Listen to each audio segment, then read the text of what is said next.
સવારથી જ વરસાદી માહોલ જામ્યો છે। સુરતના અઠવા લાઇન્સ વિસ્તારમાં પાણી ભરાઈ ગયા। સાયબર ક્રાઇમ ઓફિસે અઠવા લાઇન સુધી પાણી ભરાતા સ્થાનિકોને હાલાકી પડી રહી છે। સુરત માટે તો વરસાદનો આ ત્રીજો રાઉન્ડ કહી શકાય, કારણ કે પહેલા રાઉન્ડમાં જે પ્રકારે આ વરસાદ જીવલેણ પણ સાબિત થયો હતો, લોકોના મૃત્યુ પણ થયા હતા ખાડીપુરના પાણી આવવાના કારણે। બીજા રાઉન્ડમાં પણ સુરતને ગમરોડ્યું હતું અને આ વખતે પણ સુરતના અઠવા લાઇન્સ વિસ્તારના દ્રશ્યો છે કે આખું સુરત અત્યારે પાણી જળબંબાકારની સ્થિતિમાં આવી ગયું છે। વધુ વરસાદ પડે તો ખાડીપુરના પાણી પણ સુરતમાં ધસી આવતા હોય છે। જોકે આ વખતે તંત્ર પહેલાથી એલર્ટ છે અને પાણી નીચાણવાળા વિસ્તારોમાં ન ભરાય તે માટે તકેદારી તો રાખવામાં આવી રહી છે। પરંતુ અઠવા લાઇન્સના દ્રશ્યો આપ જોઈ શકો છો કે જ્યાં હાલમાં ઘૂંટણસમાં પાણી તો ભરાઈ ગયેલા સામે આવી રહ્યા છે।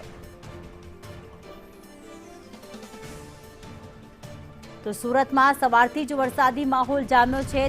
દરેક વિસ્તારમાં અત્યારે ધોધમાર વરસાદની શરૂઆત થઈ રહી છે। સુરતમાં ગઈકાલથી જ શાળા કોલેજોમાં રજાની જાહેરાત કરવામાં આવી હતી।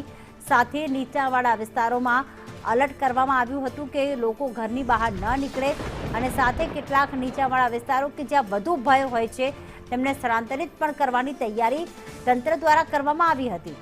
અઠવા લાઇન્સ વિસ્તારના દ્રશ્યો છે કે હાલમાં પાણી ભરાવાના દ્રશ્યો સામે આવ્યા છે। જળબંબાકાર જેવી પરિસ્થિતિ છે, લોકોને અત્યારે પણ મુશ્કેલી પડી જ રહી છે।